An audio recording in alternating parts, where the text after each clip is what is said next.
I'm busy drinking this Rocky Road latte, which is apparently like an Australian specialty coffee. It tastes like toasted marshmallows. Hey guys, it's Jade from Boho Bookworm. Today I want to show you some of the books I have acquired since I have been in Australia. I'm already working with Penguin, Pan Macmillan, I'm busy getting on the train of working with HarperCollins, and one author in particular has sent me her book in exchange for an honest review. I'm so thrilled with that. I've also been given a book, so there's a couple that I have to show you.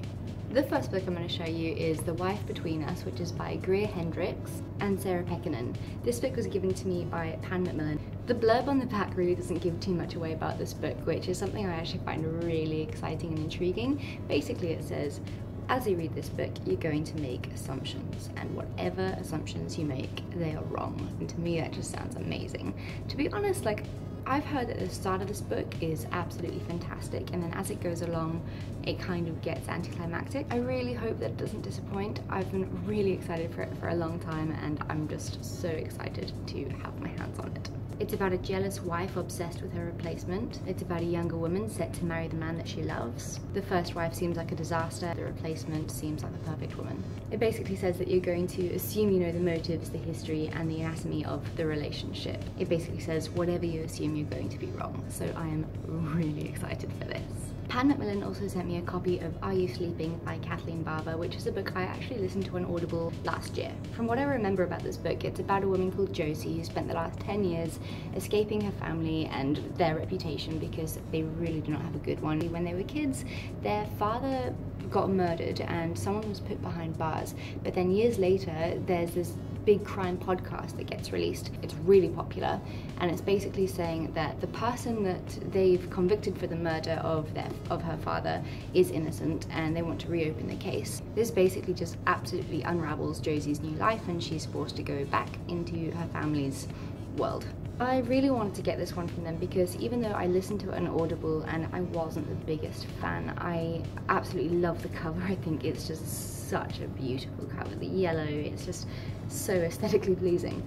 But other than that, I would like to give it another go in physical format rather than Audible, because it has a lot of things like tweets and newspaper clippings that, you know, when you're listening to it on Audible, when it's got that kind of format, it kind of ruins it a little bit. Then I got two books from Penguin. The one is from The Essentialists. It's called Shine, and it's 20 Secrets to a Happy Life. It's this beautiful little pocket book. It's basically like a little guide to just tell you how to have a happier life. So I'm very, very excited to dive into this one soon too. It's very different from what I'm used to, which is predominantly thrillers, and I think that it would be a really good thing and probably a little bit healthy for me to read something a bit more uplifting and soulful.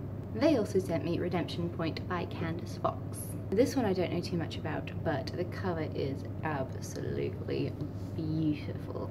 I think it's about this police detective that gets wrongly accused of abducting a little 13-year-old girl, so he chooses somewhere and he basically thinks he's going to disappear, but he cannot escape this girl's father. As that's going along, there's an entire another story going on about this new detective. It's their first homicide investigation. The bodies of two young bartenders are found. I don't know how those two are linked together, but I'm very interested to find out. Then I received a book from a friend of mine called Joe. It's actually a book that I saw a while ago in the airport, and I was just horrified by the price of it. Compared to South Africa, books here are astronomically expensive, so I just had a bit of a sulk and walked away without a book because I have no money. But then, lo and behold, it just literally fell into my lap, and that is Trafficked by Sophie Hayes. I think this is going to be a really chilling story. It's a true story, I believe, about a British girl forced into the sex trade. This young British girl is 24 and she goes to Italy to visit this guy that's become her best friend. As they spend some time together, she realizes that she actually really likes him, and potentially this is the guy that she's supposed to end up with. When she tries to go back to England, this guy becomes violent and says to her, well, actually, I had intentions of putting you into prostitution. Says to her, you're not going anywhere. It sounds absolutely terrifying.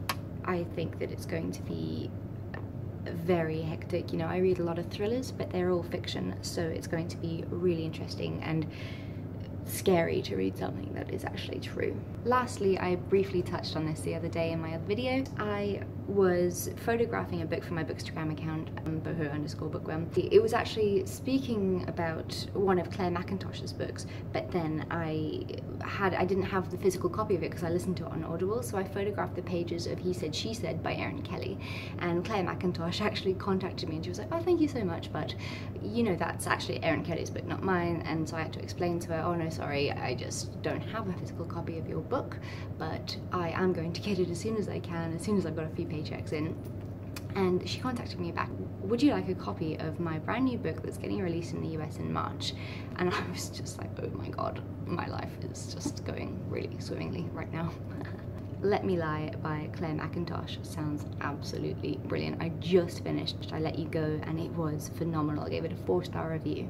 This book is about a woman called Anna whose parents commit suicide a few months apart, and she's just absolutely distraught and devastated because when she has a baby of her own, she really misses her parents and she needs them, but she's putting her life in danger by digging up the past. Her last book was honestly so phenomenal. I was just full of suspense and biting my nails and I just could not put it down. I finished it in a couple of days. And I don't have much time on my hands right now, so clearly it was brilliant because I just didn't care. I just had to finish it no matter what. So I have really high hopes for this one. This will be my second Claire Mackintosh book. I have been looking for my favourite thriller writers for some time because I read loads of thrillers. I'll read one and then I'll read another one from a different author, and I haven't really found an author that really stands out to me as one of my favourites. And I'm really kind of hoping that maybe, especially Erin Kelly as well, who wrote He Said, She Said, I have a feeling that both Claire Mackintosh and Erin Kelly could potentially be two of my new favourite authors. Also, Ali Land, who wrote Good Me, Bad Me, is one of my absolute favourite books of 2017. I just missed her in Bali. We were going to meet up, but unfortunately things didn't work out. I did meet her in South Africa though. She's just been in Bali and writing her second book, so I think she just finished the first draft and I am very excited to read that too. So hopefully soon I'll be able to share with you guys some of my favourite thriller authors once I've discovered who they are. Anyway guys, I have to go because I don't have that much time to myself today. As always, I'll see you guys soon. Bye!